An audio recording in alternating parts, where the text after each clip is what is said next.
15th annual Nike Hoop Summit, where today the best high school seniors from the United States will take on the best players 19 and under from around the rest of the world.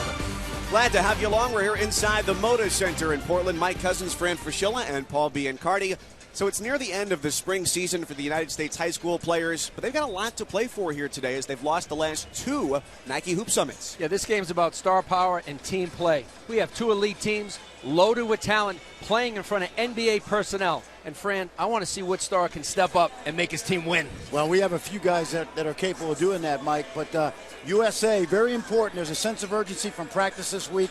They have dropped the last two. In fact, the last year in this game, they gave up 112 points. That's got to change.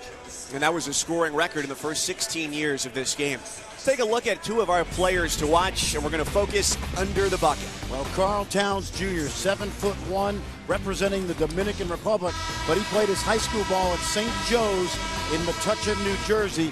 He'll play for John Calipari and the Kentucky Wildcats next year. For the USA team, Jahlil Okafor, the nation's #1 senior, a true center blessed with outstanding hands, a wide body, and polished footwork. His paint game demands a double team. He signed with Duke.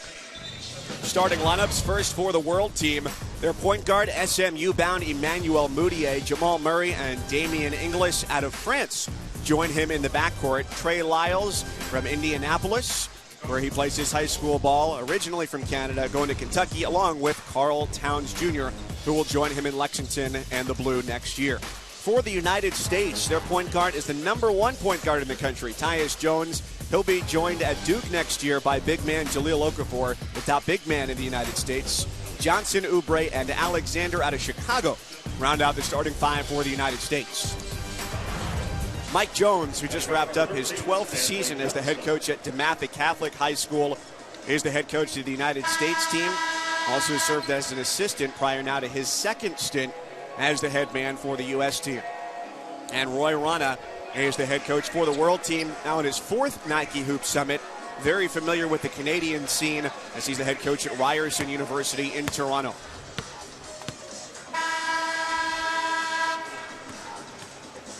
Well, great crowd on hand here at the Moda Center. It's the United States in white and a world team in black uniforms. Watch the opening possession for the world team, because I think Stanley Johnson at 6'6" may actually guard Emmanuel Mudiay. Let's see, and he is going to open up on him, Paul. Good length, good athleticism. Good call, Fran. Yep. Great call. Well, I talked to Corey Alexander, the assistant, and see a little bit, they went right into the post. Double team comes down on Mudiay, and it's kicked out to Inglis, who dumps it off for Towns for the first bucket of the game. Yeah, Inglis, a young man that plays in France. Really athletic player and a good dump off. Going to see a lot of zone by the world team. How about that? They opening it. Yeah, they want to slow the pace down, run on a selective basis. Open look for Tyus Jones, and the future Blue Devil leaves it short. And they want the USA team, Fran, to beat them over the top. USA cannot settle for quick threes. Well, the one great shooter this roster has is James Blackman Jr. from Marion, Indiana. He's not starting. Around the outside, nobody steps down for Inglis. His shot no good, and rebound down to Kelly Oubre, who plays his high school ball at Findlay Prep in Nevada. Plays college ball at Kansas, 8 in the white. Oh, nice block shot there by Carl Towns Jr. Now Murray gives it off for Mudiay. He flips it up and under, no.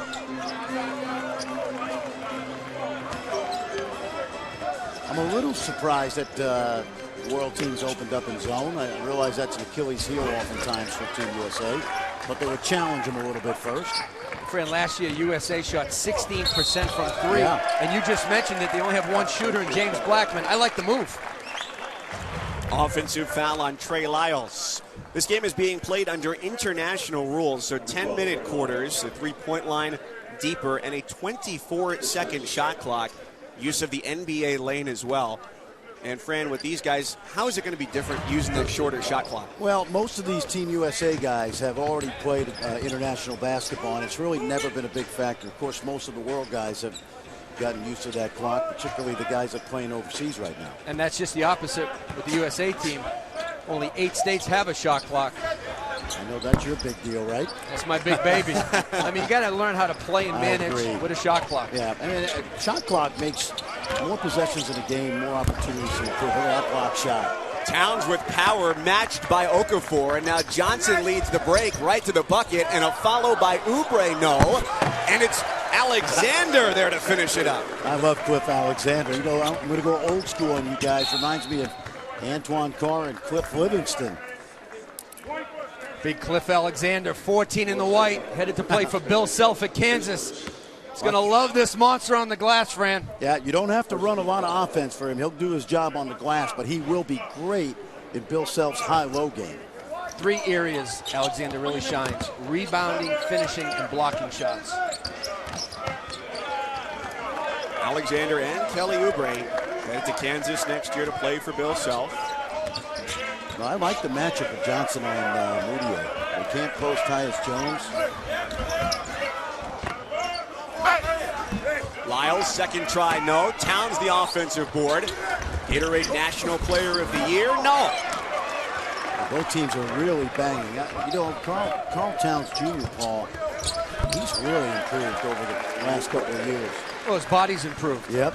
His skill level was always there. He's playing a little bit harder, and he's playing more focused on the defensive end.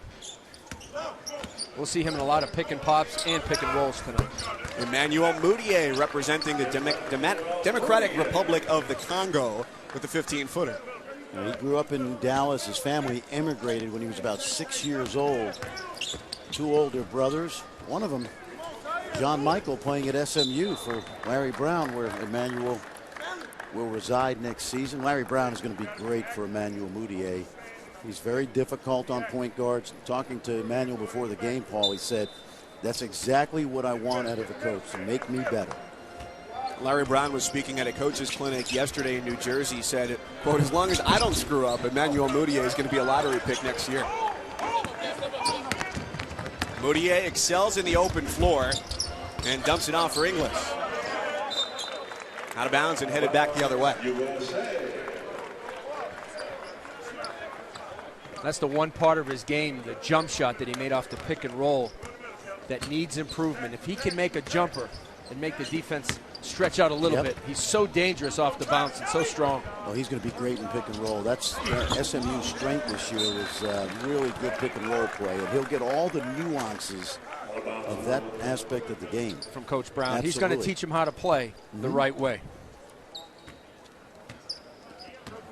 Nice job on the defensive end down at the other side of the floor by Inglis to stand up to Okafor.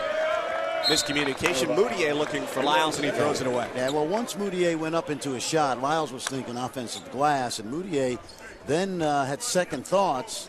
By the time Lyles looked at it, ball went right by him. USA switched that, friend. I don't think Moutier expected to see Jahlil Okafor on him. Jones off the Okafor screen. Up top for Stanley Johnson. Good hustle by Jahlil Okafor. Nice foul. One Blue Devil to another, but Carl Towns gets in the middle of it. Now a 4-on-2 for the world team, and it's smacked off the backboard, and it's goaltending. Cliff Alexander just a hair too late. I'm trying to figure out why that was goaltending. It looked like the ball was on the way up unless it hit the backboard. Great job by Okafor keeping it alive, but look at Carl Towns Jr. The outlet, the block. I mean, he's really improved his body, his work ethic. Well, he's more alert, more engaged now. That ball looks like it was on the way up. What a matchup right here. Cliff Alexander is going to Kansas against Carl Towns going to Kentucky. Johnson driving baseline, 2 on the shot clock, and Oubre hauls up a 3. Rebound down to Murray out of Canada. Yeah, Murray's had a very good week. As I say, gets it stolen right there. Only 17 years old. Trey Lyles a little bit too smooth, but it's his world team with a 2-point lead in the first.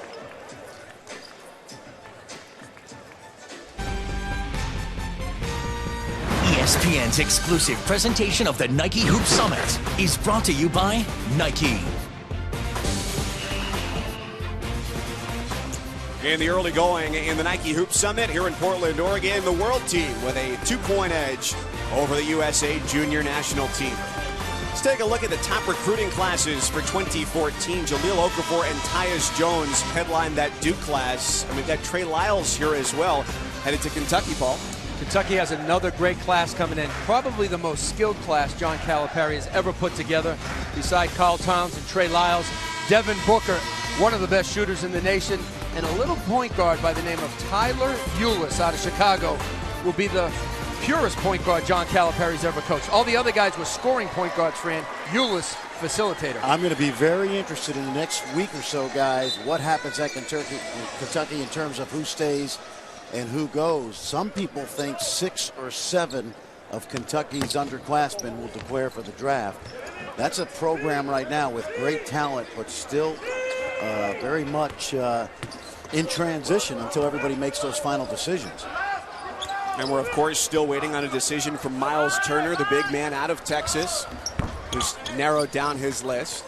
There's Justice Winslow into the game out of Texas as the U.S. makes one substitution. Winslow in for Stanley Johnson. Look at this now. Kelly Oubre is guarding Moutier, so none of the small guards, Tyus Jones, for example, not guarding Moutier. Alexander up ahead for Winslow with a two-handed finish. That's where this USA team can really excel. Defending, rebounding, and running. They're not going to be able to play half court with the world team and come out on top. Justice Winslow under that screen on Moutier and shot off the mark. Nice pass. Alexander has it taken away. It's down into the hand of Sviatoslav Michaluk from Ukraine. The great thing about him is Jokic scores, a Serbian. Michaluk is only 16 years old, the youngest player to ever play in the Nike Hoop Summit. And Jokic, a young big guy who played for Serbia last year in the gold medal game in the Under-19 World Championships, won by Billy Donovan in the USA. He's had an impressive week of practice.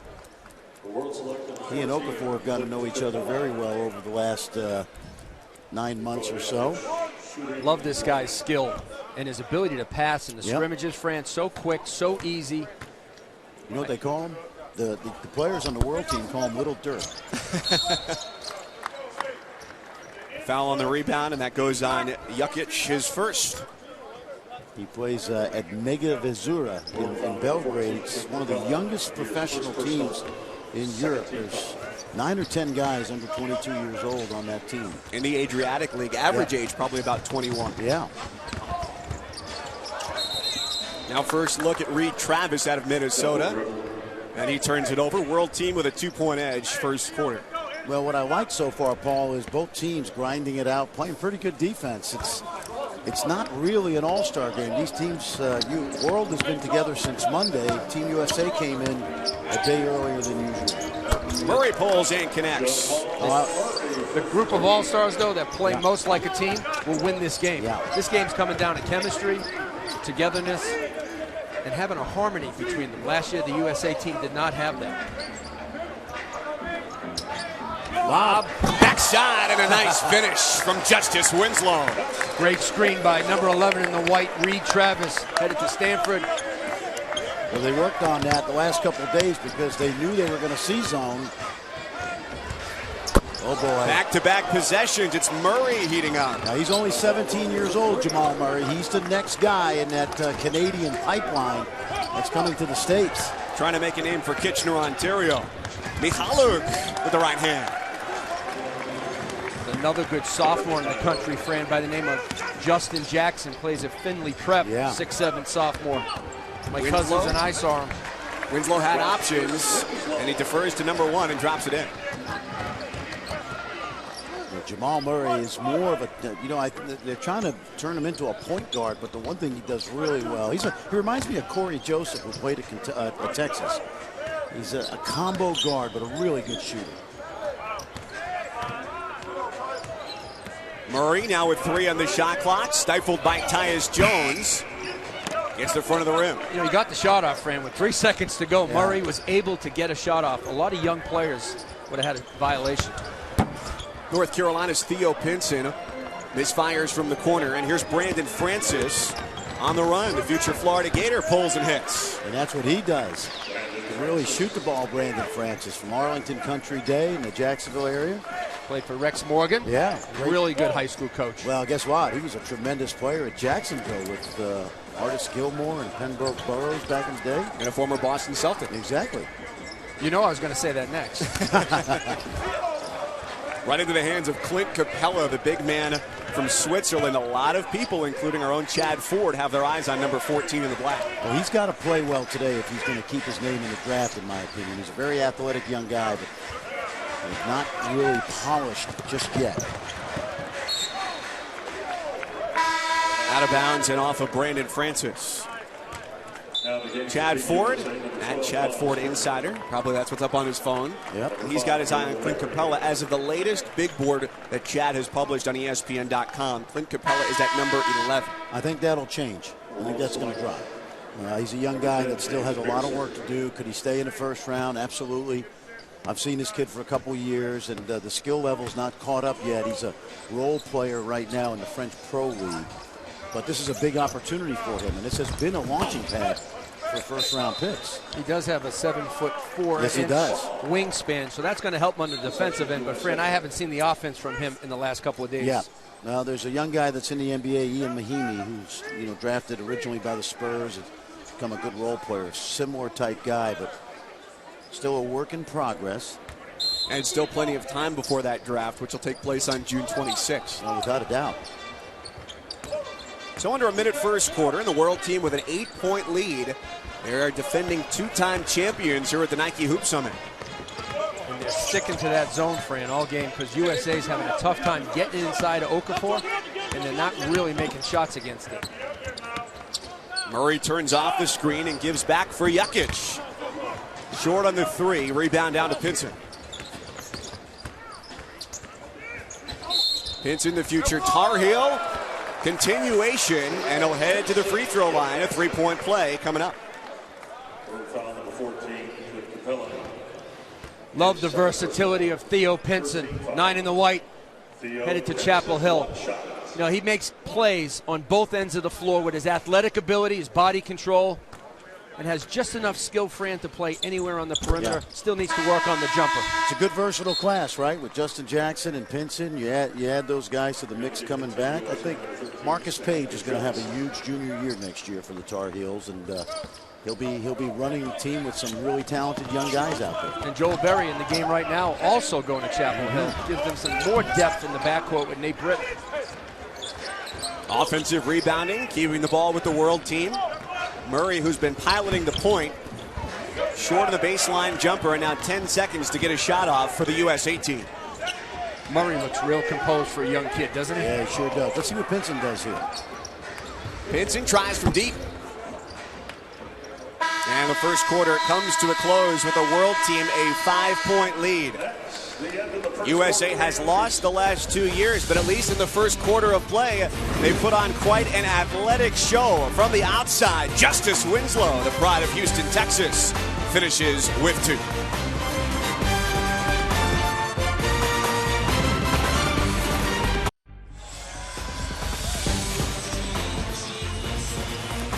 Welcome back to Bridgetown, Portland, Oregon.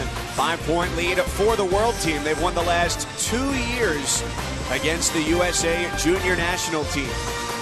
Let's take a look at last year's Nike Hoop Summit right here in Portland. And the world team had a great roster. Andrew Wiggins from Huntington Prep, the #1 recruit in the ESPN 100, 17 points and 9 rebounds. However, the USA had Jabari Parker, #2 in the ESPN 100. He led the U.S. with 22 and 7. But the night belonged to Livio Jean-Charles of France. He game-high 27 points and 13 rebounds as the world went on to win 112-98. And the one guy missing from that three-hit shot right there is Dante Exum, the Australian who was so impressive a year ago. The 18-year-old is in this draft and likely a top 5 pick.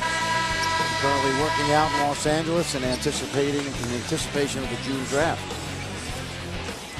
Last year's game, the world out-rebounded USA 50-35, and I was surprised we didn't have Aaron Gordon, Julius Randle, Jabari Parker. That shouldn't have happened. Well, those world guys are pretty good too. You know, they got a good Western Team USA a year ago. Right, but that's a big margin. 15. Well, it is, but you know, we tend to hype our guys so much. And we forget how good these guys are. I know, but those guys I just mentioned, Fran, are good rebounders. Oh, I agree, but so is I don't care what they're Livio Jean-Charles. I know you love your international guys. Oh, I love Carl Towns out here today, the way he's played. Trending now, Nike Hoop Summit on Twitter, so join the conversation. And tweet away here as we watch from Portland, Oregon.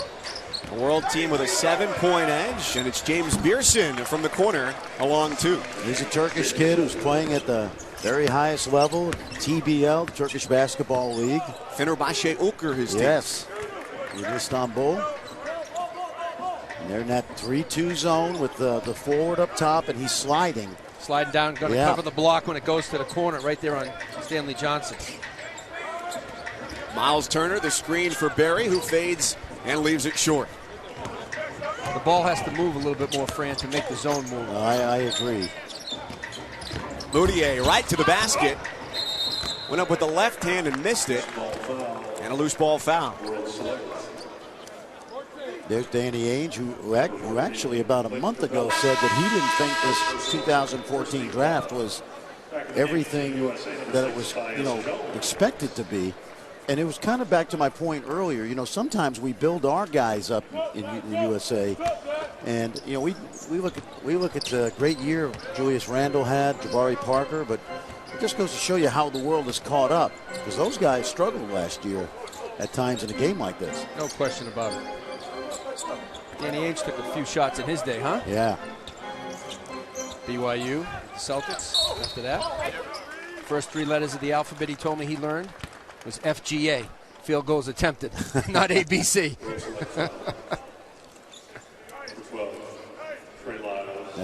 And Fran, you mentioned the comments that he made about this year's draft class, and he said you look at within the last 10 years, some of those years have given you 3, 4, 5, 6 NBA All-Stars, perennial guys. But most years they don't. That's the thing. I mean, the 2003 draft with LeBron, Wade, and Carmelo. Most years now it's becoming more of a potential draft, and I think this year is shaping up in a very similar vein, guys. I really do. We love our USA guys. Those guys have all had great years in college, but to me, right now, we're watching the rookie leagues compared to the major leagues of the NBA, and college to me is AA. And it's hard to make that jump. You look at every box score every day in the NBA, and very few rookies drafted in the first round from a year ago are having any impact on winning teams in the league. No, I agree. Even this year's class. I mean, Wiggins, maybe an All-Star. Jabari Parker, maybe an All-Star someday. After that, I'm not sure. Good pressure right here. Full court from the United States. That's a violation. 8-second rule in FIBA basketball. Ball must come over the half-court line in 8 seconds, and it did not, and the official's right on top of that.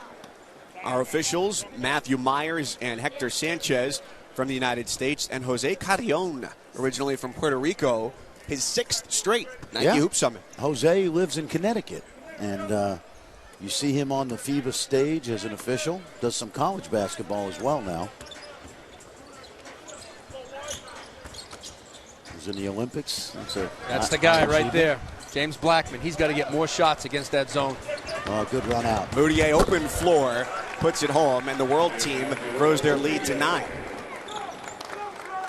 Friend, talking about the NBA, I'd like to talk about these guys, our USA guys, going to college. These are going to be very good college players. No question about it. Nice jump shot there by Kelly Oubre. He'll play for Bill Self. You know what, Paul? I couldn't agree with you more. We all get caught up on where they're going to be 5 years from now, but all these guys are going to have terrific careers at the college level. Pearson in and out, and as Towns fights for the rebound, he's called for the foul, his first. This was just a run out here, and Capello head up the floor, kicks it ahead, and Emmanuel Moutier, a young man from Prime Prep in Dallas. I mentioned he'll join Larry Brown in that outstanding Mustang team that got to the finals of the NIT this year. Nick Moore's back. Marcus Kennedy. Boy, and you know what? Keith Frazier really came on, Paul. That's because he had a teachable spirit this year, and he listened to Coach Larry Brown, and he really got better. His game got tighter for him. No question. Former McDonald's All-American at Dallas Kimball. Fran, I know you get to see that SMU team quite a bit at Moody Coliseum. I think projections are pretty good for them going into next year. There's Turner from the outside, a very capable shooter, and the big man with a long 2 foot on the line. Well, that's his game, Miles Turner, 12 in the white. A face-up power forward with three-point range. Towns was calling for the lob, and it's poked away by Blackman. Good pressure now by USA. And Oubre goes length to the floor, and a foul on Inglis. Now, this is a young man, Paul. You've seen him a lot. You covered him on ESPN this year. Miles Turner. And we're looking at Damian Inglis right there. Miles Turner, the only guy left, right? Not, at least in the top 25, not to commit. Number 2 player in the class, just loaded with upside. He is, in a sense, this year's Andrew Wiggins of the Nike Hoop Summit. Because he won't decide until May, I believe, right? Or the end of April, somewhere in that time. I know Duke, Ohio State, Kansas, Texas, Oklahoma State. He's taken unofficial visits to SMU and Texas A&M. Arizona's still involved. I think he's a game changer at the college level. He missed the summer before his junior year, correct, on the circuit? He broke his ankle the summer before. And then his junior year, he played well, made all tournament in Texas, and then had a breakout campaign in the rising season.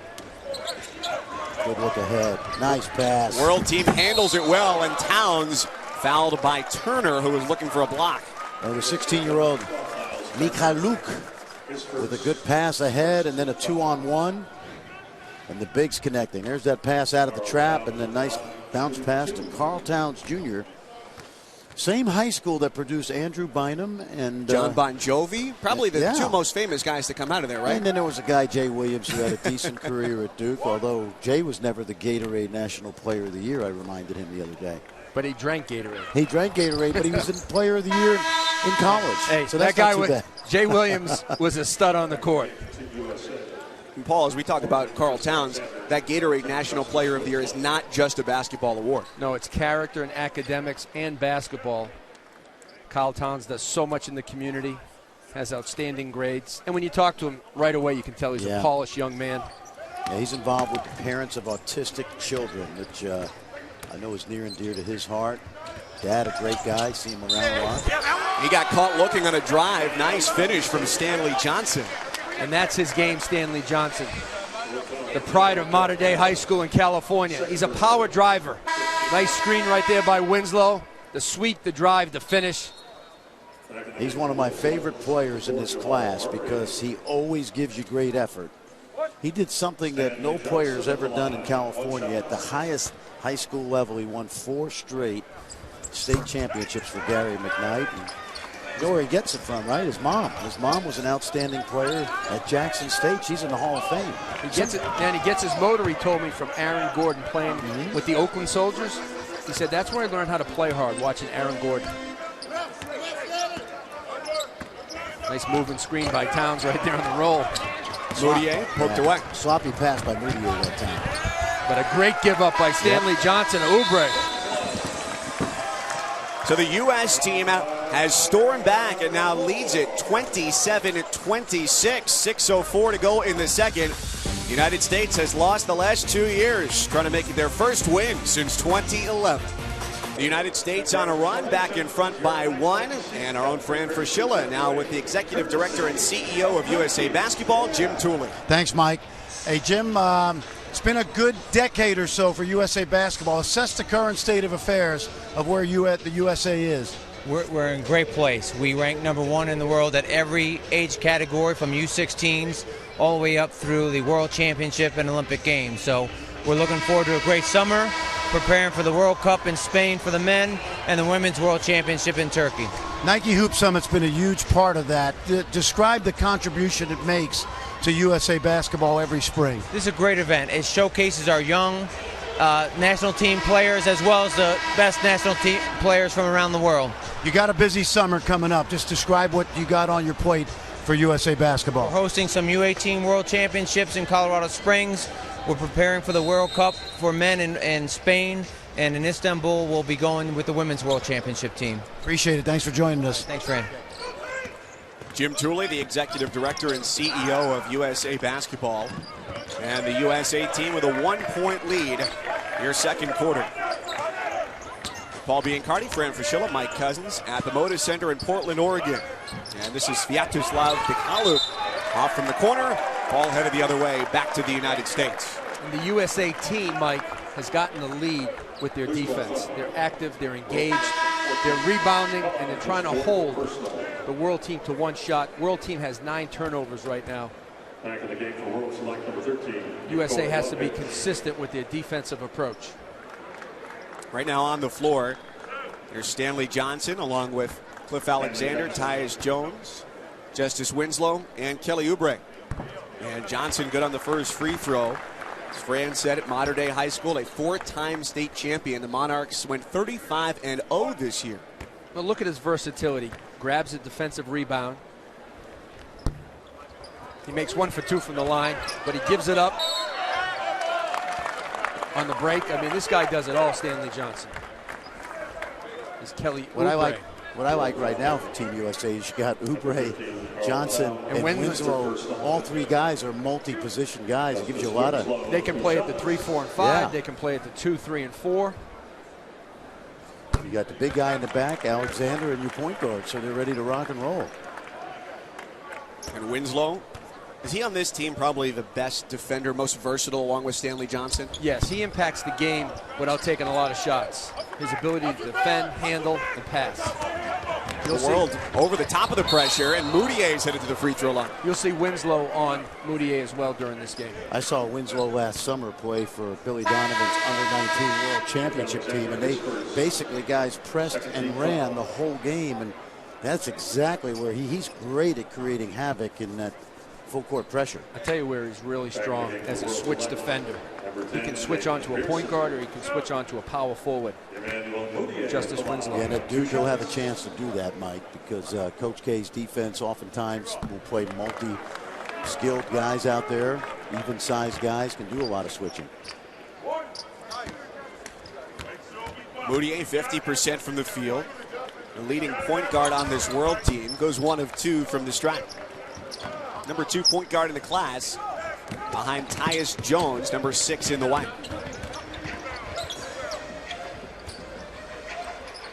And now you got Pinson out there who gives you that same versatility that we talked about with Winslow and Johnson. 6 on the shot clock for the U.S. team. Johnson short, and a late whistle comes in from the far sideline. And that's where his game has really grown, Stanley Johnson. Not settling for the 3, but attacking the rim.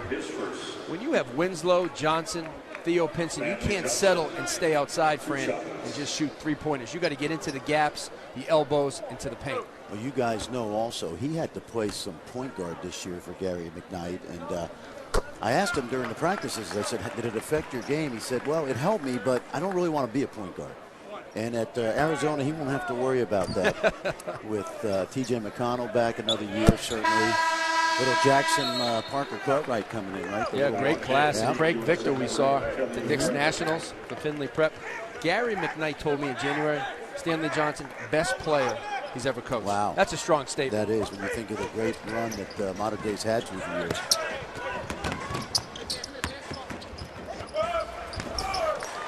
Right to the bucket, Moutier does it again. Gary McKnight has been there for several decades, too. Johnson through traffic, and it's tipped away. Pearson had his hands on it, Jokic as well. And a USA foul. 2-point lead, Stanley Johnson, a 4-time state champion.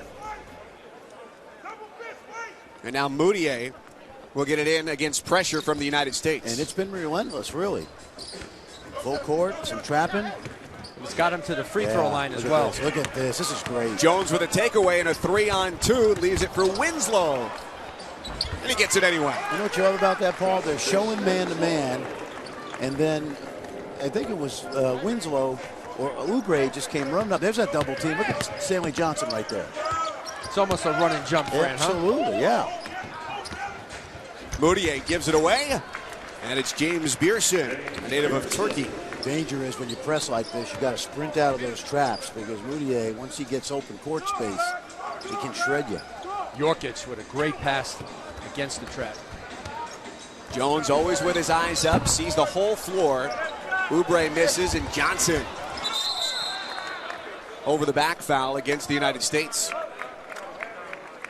Now, once they break the trap, the World Select team, take a look right now. Now this is Moutier's game right here. And you see Beerson, the young Turkish player, with an easy finish. Moutier's outstanding off his dribble penetration to give it up. It's when he gets in tight quarters with a set defense. Some question his decision-making ability. Watch the trap come now. Let's see if they just bring it on him as he comes over half court. And they'll just stay man-to-man.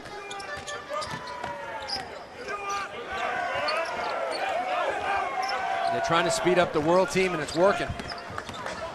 Only one real strong point guard, and that's Moutier, who didn't touch it in the half court. Now, Mikhailuk, the 16-year-old, was added late to this roster. Now it's Francis. Moutier uncontested. See, I saw this in practice, Paul, the other day. I thought Emmanuel Moutier the other day tried to do too much. And that's a shot right there that he doesn't need to take. It comes early in the clock. It's not his strength. And that's something Larry Brown's going to have to coach out of him. He will not take that shot next year, about mid-December. And if he does, he's going to be sitting next to Larry Brown. He'll learn. He certainly wants to. He's got to learn how to manage the game. Emmanuel Moutier has all the physical tools. Larry Brown also said he thought Moutier was the best player at the McDonald's All-America game last week. Moutier 15 points and 6 assists in that game. And it was the entire USA junior national team in that game as well, all 11 of them. Well, the world team has led by as many as 8, but closing in on halftime, it's the USA team with a 2-point edge. We're back in Portland, Oregon, a very walkable downtown city, and a 2-point lead at the Nike Hoop Summit for the USA junior national team. NBA Sunday features an East versus West showdown of two of the top teams in the league. 1 Eastern, Kevin Durant and the Thunder head to the Fieldhouse to take on Paul George and the Pacers. Coverage starts with NBA Countdown presented by Speed Stick Gear. NBA Countdown, 12:30 Eastern on ABC. Kevin Durant's streak of 25 points or more came to an end. It was 41 games, half the NBA season. Is that amazing? Really incredible. This Nike Hoop Summit has been held since 1995. But Fran and Paul, who do you like of your all-time world players? Well, there's a list of guys that you see Nick Batum to the very right of that list, the outstanding young forward from the Trailblazers, and the other guys, Parker, Skola, Nowitzki, really need no introduction. Nick Batum and Serge Ibaka. These are two guys I coached at the Reebok Euro Camp when they were young players and have integrated themselves very well into NBA basketball. Fran, with these world players, it's a little bit of a different path for them as they come here. Okafor, the future Duke Blue Devils, spins and scores, but they're not necessarily playing in high school and coming over to play in this game. No, it's a completely different system. They all play for clubs, and oftentimes they're paid at an early age. You can't be a pro until you're 18, technically, according to FIBA rules. But it's a different system, and not necessarily better or worse. They don't have high school basketball per se over there. How about the strong move by Jahlil Okafor in the last possession? Oh. This was called by Mike Jones out of the timeout. He gets it into Okafor in the isolation. You see the polished footwork for him to fake middle, spin baseline, soft touch for a big-bodied center. I think he's the one guy on the court right now that you could stick in a good NBA game and he could give you 10 or 15 minutes. You know, the rest of the guys are all going to be good down the road in college and potentially a few of them in the NBA. But talking to NBA people, there's a very, very good likelihood we're watching the #1 pick in the class of 2015.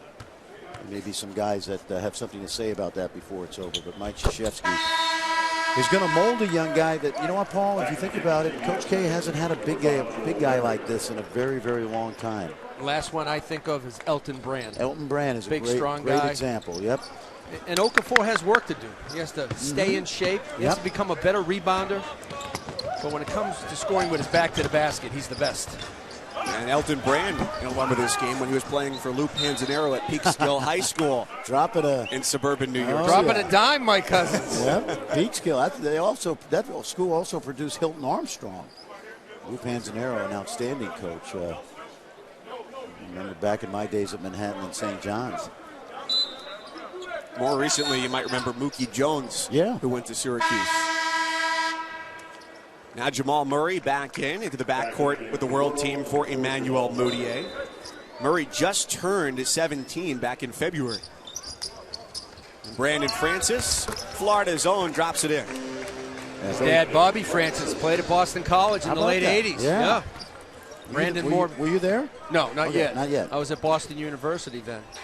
But Brandon Moore for guard, Bobby was an undersized power forward. Well, he's going to fit right into Billy Donovan's system, that's for sure. Big guard who can shoot it. Oubre has been firing from three, but continuing his streak from playing New York City last week, continues to hit. Streaky still with that outside shot, but nevertheless, very capable outside shooter. Tell you what, USA is really making it hard for Mudiay. They're trapping him off pick and rolls. Look at the coverage there that was great play by Okafor. Pearson fades, and Travis, good defense, secures the rebound. One of the things with this United States team last year, didn't have a real depth of shooters. You had Aaron Harrison, you had Jabari Parker last year. This year you really only have James Blackman, but Kelly Oubre has been shooting from deep as well. Exactly, and as long as Okafor gets free inside one-on-one, they may not need any outside shooting. Mudiay early in the shot clock. He hits it and pulls the world team a little bit closer. Now a 5-point lead. So Mudiay helping the world team hang. 41-36 with 1:21 to play in the second quarter. The USA Junior National team with a 5-point edge over the best 19 and younger from around the world, closing in on halftime here at the Moda Center at the Nike Hoop Summit in Portland, Oregon. Coming up later next week, it'll be the top 26 high school prospects from around the country going head-to-head at the Jordan Brand Classic. The nation's most talented hoop stars light up the Barclays Center in Brooklyn Friday at 7 Eastern, the Jordan Brand Classic. ESPN2, also live on Watch ESPN. We are at the home of the Portland Trail Blazers. So Neil O'Shea, their GM, sitting baseline, taking in the scene here at the Nike Hoop Summit. Sitting next to Bobby Myers, the Golden State Warriors GM as well. Neil O'Shea has done a very, very good job here. Blazers over 50 wins this year. Headed back to the playoffs? Absolutely. They love their basketball in Portland. They've always, it's always been a great NBA town, certainly. And at one time, this team held the all-time sports sellout record at 814 games. Not all in this building. It only opened in 1995. But that ended, of course. It did. Bye. Now belongs to the Dayton Dragons, a minor league baseball team. Reed Travis fighting for it, and Jahlil Okafor. Third try won't go, and it's down into the hands of Jokic. Jokic just sticks his hand straight up to the ceiling. Travis can't shoot over him, and then he outbattles Okafor for that rebound. Okafor, his first 5th team foul. Okafor and Jokic right now, a little gamesmanship as they walk up the floor. I told you these guys played against each other a year ago at the Under-19 World Championships in Prague. This guy is definitely on NBA radars. 2 shots. Nikola Jokic. And on his team, Mega Vizura, there's also a top point guard prospect. Absolutely. Vasilije Micic, who's a 6'5" player. Billy Donovan loved him. He really gave Team USA Suleiman, Marcus Smart, some of those guys, Elfrid Payton fits before that Serbia team succumbed late in the gold medal game last July. One of the best international experiences I've had in a long time, watching great basketball over there. USA still facing that 3-2 zone defense. Now 7 on the shot clock. Jones with a floater. He hit that a few times in scrimmages over the last couple days. Oh, that's his shot. Francis, a Euro step for the player from the Dominican Republic.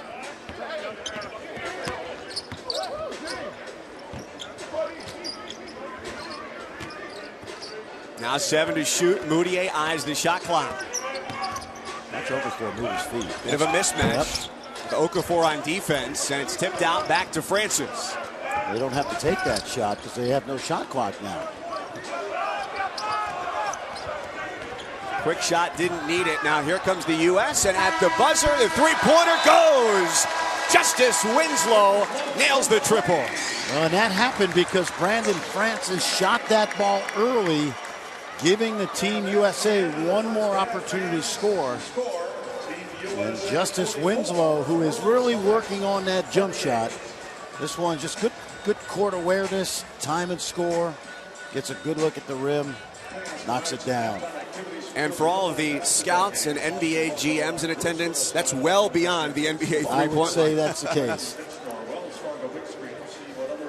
Well, a nice first half for the USA junior national team, trying to end a 2-year losing drought after they won 7 straight from 1999 to 2008. This event wasn't held in 01, 02, and 03. So their lead here at halftime is 6, and led by as many as 8 in those first 20 minutes. Coming up at halftime here from the Moda Center, we'll take a look at some of the spring showcases for these best players from around the United States. We'll go to the McDonald's game, Dick's Nationals, and the Powerade Jam Fest. Moutier with the jam, and the world team down by 6 at the break. Back to Portland, Oregon, halftime at the Moda Center. For the Nike Hoop Summit, the USA Junior National Team taking on players 19 and under from around the world. And let's take a look at what some of the domestic players have been doing this spring, Paul. At the Powerade Jam Fest is where we start in Chicago. Kelly Oubre, one of the best athletes in the class. Grayson Allen, the winner of the dunk contest. Tyus Jones, the #1 point guard in the class, known for his passing. And the big fella, Jahlil Okafor, the #1 player in the senior class. He was the co-MVP at the McDonald's game. And looking ahead to the future at the Dick's Nationals in New York City, Ben Simmons, the outstanding Australian, and Montfort Academy with the championship. And they wrap up an undefeated season. More from the Moda Center when we come back to Portland.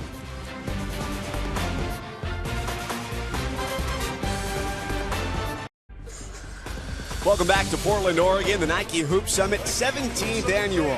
And the United States with a 44-38 halftime lead, trying for their first win since 2011.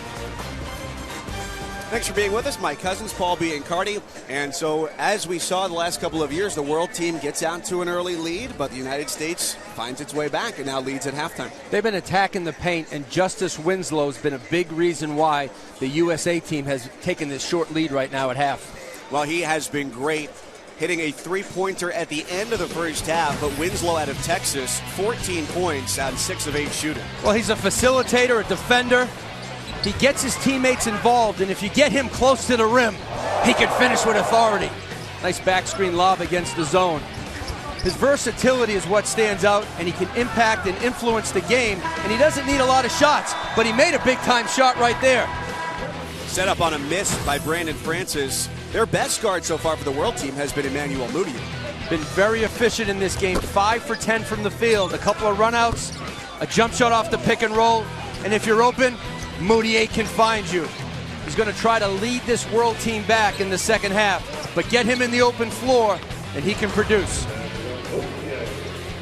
The United States shooting 41%, as did the world team. Neither team got it going from beyond the arc, and the United States with 22 points in the paint in that first half. And that's been the difference, Mike. The world team has played zone, but the U.S. team has not settled for the three-point shot. They're attacking it in the paint and along the baseline, doing a very good job against that zone. Tyus Jones, the #1 point guard in the country, knows how to set up his teammates. He's headed to Duke next year, and we'll have the second half here from Portland when we come back. Beautiful Portland, Oregon, the site of the 17th annual Nike Hoop Summit. With the USA Junior National Team, the top players in the senior class against the best from around the world, 19 and under. Mike Cousins, Fran Fraschilla, Paul Biancardi, thanks for being with us. Guys, what are you going to be looking forward to here in the second half? I'm going to be anxious to see if Team USA can get out in transition so they don't have to see that 3-2 zone that Roy Rana popped out there at the start of the game and they've stayed in. And if they do get to a half-court game, I'm looking to see if Okafor is going to get more touches. First goes to Cliff Alexander, and the big man drops it in. But that was a well-executed play. Again, Mike Jones coming out at halftime. That was a set play to get the ball inside. Great execution. Emmanuel Moutier, first half, 12 points, for the world team. Now back to Karl Towns. And he gets a soft roll off the rim, but Towns 3 fouls in the first half. And that's when the game changed. When Karl Towns went to the bench, the world team didn't have the presence at the rim or in the paint anymore, Fran. Yeah, and I think Karl Towns is going to have a monster freshman year at Kentucky. You look at Lyles and Towns and the size that they present, and take a look at Towns. Watch the patience right here. These guys are going to battle probably, Paul, for the next 15 years or so in the low post. At times, Towns will take you away from the basket, as you know. Shoot that three, so skilled. Towns and Okafor, Fran, have uncommon patience in the post. They almost invite the double team, and when they don't see the double, they go right to work. Trey Lyles gets fouled on his take, right to the bucket. There's another guy that'll play for John Calipari, likely start next year, Trey Lyles. He was born in Saskatchewan and moved to Indianapolis in grade school. Led Arsenal Tech this year to a state championship. Yeah. They had a really good season as a public school. They even beat Huntington Prep 2 times this year. And by the way, he was Mr. Basketball in Indiana, which is always a huge accomplishment. You see the center class looks like it's a very, very good group of guys right there. The land of the Giants this year. The first 3 guys in the ESPN 100, all centers. And I think you could even make an argument that Towns, I know you do the rankings, Paul, but even at 9. Absolutely. You know, he could even move. He could have at times moved up. He's good enough to be at 3. Yep. And sometimes he does disappear and he falls into, the 9 or 10 spot. Keep an eye on Thomas Welch going to UCLA. Great big man out west. Tyus Jones, shot clock winding down. He's got that patented floater. We saw him. You've seen him make that probably for the last 3 years. He used to be a pass-first point guard. Then he added to his game with the floater, the drive, and the three-point shot. Moutier continues to score for the world team.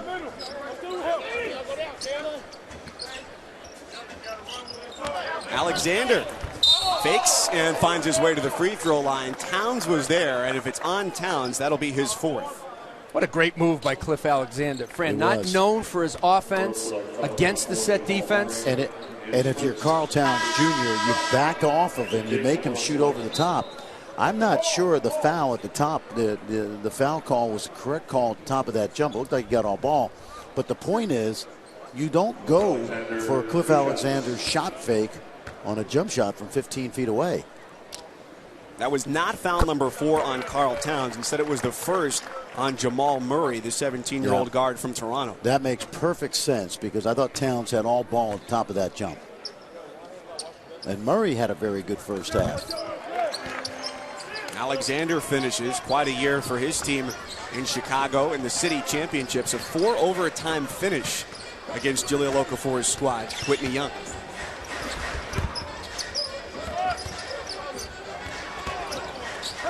Lyles gives it off for Murray, one Canadian to another. That's a guy who gets it off the rim quick, Fran Alexander. Wow. And Oubre right to the bucket. He's taken 6 threes, but he's an elite finisher in the paint as well. Bill Self had to love that whole sequence, right? One of his guys got the rebound, the other one finished. And as soon as as Oubre scored, he's looking for Emmanuel Moutier to pick him up. Yeah, they've done a good job putting size on Moutier in this game. It's been somewhat effective. And they've rotated the size. Winslow, Johnson, and Oubre. Oubre from outside again. Well, he has taken a lot of threes, and you know who we haven't seen take a lot of threes or play a lot of minutes is James Blackman. Because I think the size and the versatility of the USA team with Winslow, Pinson, and Oubre, great athleticism. Yeah, they've been the difference in this game, actually. And they didn't run anything in practice for a shooter. And Blackman, who I think is going to have a very good freshman year at Indiana because they really need him to score. You know, he's rendered ineffective in this game if you're not going to run plays to get him going, and that's not really anything I saw in practice. Indiana also has another great combo guard coming in by the name of Robert Johnson. Moutier rejected from behind by Alexander, and Oubre takes it to the dish himself. And I think Roy Rana wants to call a timeout here. The coach can only call timeout, and only when the ball is dead. Once it goes through the net, it's dead. He calls timeout, but watch the block first. vicious, Fran. Yes. And then to finish at the other end, one thing Kelly Oubre can do is put the ball in the basket.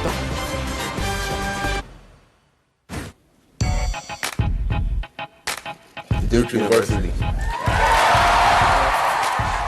Chicago on the left and Minnesota on the right. Okafor and Tyus Jones make up half of what is the #1 recruiting class in 2014.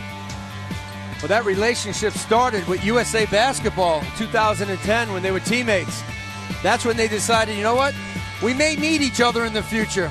The big man needs the point guard, and the point guard needs the big man, friend. And they dragged Justice Winslow along with them, who also has a lot of USA Basketball experience. An outstanding trifecta, and don't sleep on Grayson Allen. He's more than a jump shooter, a fearless driver, explosive athlete. We know he won the dunk contest at the McDonald's game. He can play. He is very good. And so this raises the question, of course, as to what happens from the top scorer from last year's Duke team. Chad Ford might have an answer. Maybe. Yeah, Chad Ford told us before this game that the indications are that Jabari Parker is weighing heavily the idea of staying and playing with these guys versus coming out and being the top 3 pick. He said it's not going to be easy. He's talked to people close to the family. My hunch is he will come out, but it would be a total shocker to me if he stayed. Well, we heard from Jabari Parker yesterday on Sports Nation, said he is deciding not to take a 2-year Mormon mission, but the biggest decision of all still hangs in the balance. That's because he's going to make a financial mission. And Rodney Hood has declared for the NBA draft, so they lose some seniors, Duke as well, Tyler Thornton, Andre Dawkins, and Josh Hairston. But what a class coming in for Coach K. Tyus Jones short of the baseline try. Ball out of bounds and stays with the USA junior national team. I want to get back to that last timeout, Mike, that Roy Rana took, because in international basketball, I really like this rule. The coach is the only person that can call timeout, and only when the ball is dead. And we wouldn't have some of the late game craziness in college basketball if that were a rule that was instituted. I happen to think that when the ball is live and we come down to the final seconds, a well-coached team will execute their offense without the benefit of the coach on the sideline needing to call timeout. From the United States college game to the international game, what rule change do you like the most? Well, I like the 24-second clock. I really do. You know, and I think in time we're going to see very shortly. Nice play. Great hands by Okafor. I think, Paul, you and I have been advocates of the 24-second clock. I would love to see, at least right now in college, 30 seconds and go from there, 35 down to 30. And have a universal high school clock at 35. College at 30, and then we have our NBA game at 24. 4-on-1 and a hard foul by Oubre. That really surprised me right there, because Moutier had a natural 2-on-1 break, and by dribbling to the middle of the floor, he blew up the opportunity to dump it off to his teammate. And I've seen the point guards. I mentioned this about Tyus Jones in practice. There are things these talented young guys still need to work on as far as spacing, decision-making, and that was a great example right there. That should have been a 2-on-1, draw the defender, dish for the layup. He took away the driving line and the passing line. But Moutier needs to learn how to read his defender and the help, and that's the point you just made, Fran. But that's a lot of film work, that's a lot of coaching, and that's going to come from Larry Brown next year at SMU. Defense swarms in on Karl Towns, and Stanley Johnson with the strip.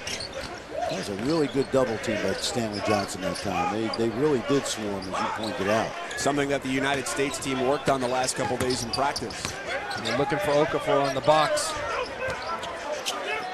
Okafor versus Towns, and he gives it away to Beerson. Okafor was struggling on that whole possession. Beerson defers, and Lyles from Saskatchewan with the dunk. Guys, keep your eyes on Okafor, because he turned that ball over, but he was in a shoving match with Towns. And there it is. He's getting frustrated. And if they call the foul on Towns, I'll be upset, and they do. And that is poor officiating. That's his 4th foul. Nice dunk by Lyles. I saw that coming 45 seconds ago, and they got Towns as the second guy forcing the action. And I have not seen Jahlil Okafor lose his cool like this, Paul, and you've watched it more than I have, but very surprised that last possession or two that he did that.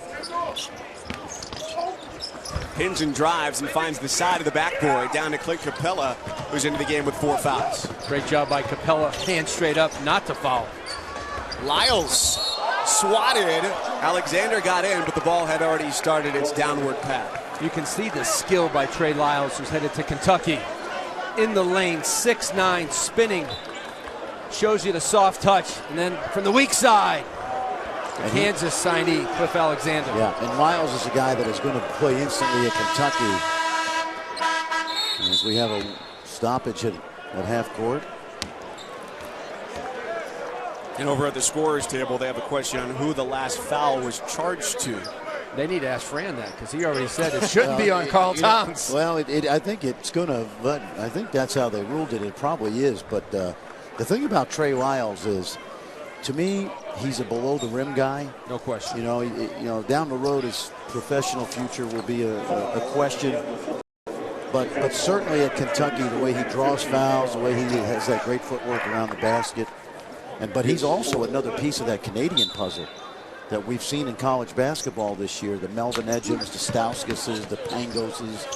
Just one more really good young player coming. Tyler Ennis. Yeah, Tyler Ennis. Wiggins. Roy Rana has been around to coach all of those guys. CIA Bounce program is real strong in Toronto right now. And you mentioned Trey Lyles winning Indiana's Mr. Basketball. Not an easy decision. He beat out James Blackman, who's headed to Indiana. Trayvon Blewett going to Xavier. Trayvon Blewett won a state title as well, 2A. Indiana now with the class system. You know, Fran, you talked about Okafor and his frustration. He hasn't seen many defenders like Karl Towns. Yeah. And when he, as you know, when you get tired, you do things you normally don't do when you're in shape. And that's one of the things Okafor has to do, is create stamina throughout a 40-minute game. You know, it's a good point, Paul, because last year, Mike, when he helped Billy Donovan win the gold medal, he only played about 15 to 17 minutes a game, and he still was first-team all-tournament. He shot over 70% from the field, but he's going to play a lot more minutes at Duke than 15 to 17 minutes, I can tell you that. Capella at the free throw line said he wasn't worried about having to go up against a guy like Jahlil Okafor, because in the league he plays in, he's going up against much bigger, more experienced guys. The one name he brought to mind was Sean May. Yep. Former player at North Carolina, and, you know, he's playing in the men's level where the French Pro League has put out a lot of guys that have gone on to the NBA, obviously. Tony Parker, Batum, Boris Diaw. Blackman into the game now for the U.S. team, along with Theo Pinson, and the future Tar Heel turns it over with a travel. Thought Blackman was open, Fran, at the top of the key. That's what he does best. Well, I think the USA team, if you got Blackman on the floor, the one thing he really does is shoot it. So if you're not looking for him when he is open, then you're really hurting your team. Nice bounce for Damian Inglis out of France. He's a young guy that plays at Rouen.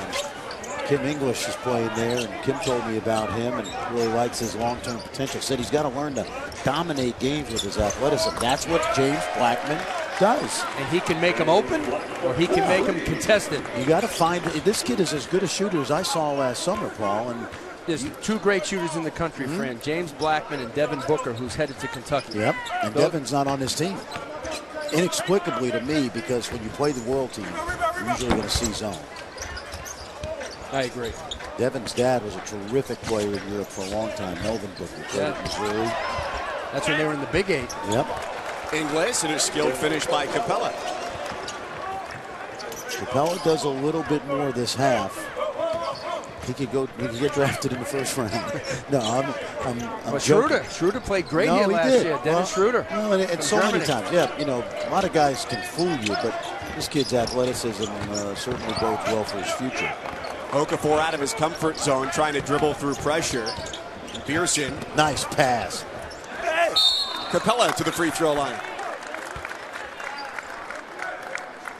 Yeah, this young guy, you know, it's kind of ironic that his dad, Ricky Winslow and James Blackman, back in 1983, played in the McDonald's game. Both of their sons are playing in this game. They played in the McDonald's game. And this kid, Paul, what a shooter he is. He had some tough choices to make as far as schools. His dad was a terrific player at Kentucky, but he is exactly what Indiana needs next year in terms of someone that can take the heat off Yogi Ferrell. 2,300 career points in high school. That's 8th all-time on Indiana high school basketball history. And we know the lineage of players from that state. And can you name number 1? Steve Alford. Damon Bailey. Yeah. That was close. One of 2 players in the state to score more than 3,000 points. Damon Bailey's now coaching on the women's side. And I don't know if it was this year. I think he won a state title recently. One of the all-time great Indiana Hoosiers. And you mentioned James Blackman. It was Kentucky, Indiana, Back Indiana, Kentucky, right to the last minute. Literally, right? Yeah. Working the edges. Blackman's only taken 2 threes so far, and it's Jones from the outside. Even though that shot missed, maybe the best possession of the night for the USA. Good ball movement, absolutely. A lot of ball movement, and Murray, the Canadian. He's impressive. You know, I got to tell you guys, I was talking to Rowan Barrett, the assistant general manager of the national team, and Steve Nash is the general manager now, basically, of the Canadian basketball program. And Rowan told me that Steve will call these and text these kids during the season. He'll text Nick Skidowskis and say, hey, one more dribble off the pick and roll. Brady Hessel to bail it. Steve has been a great resource for these young players. Shot clock winding, and Pinson misses. Miles Turner in the game, couldn't grab it. Justice Winslow there as well, and all of a sudden the world team sneaking its way back, only down by 3. Miles can make that shot, Paul, but I'm not sure that's what you want to do right there.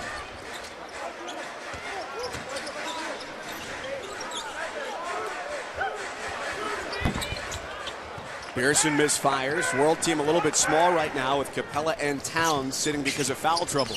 2 for 1 if you want it right now, Fran. Turner goes up to grab it, and a foul on the floor.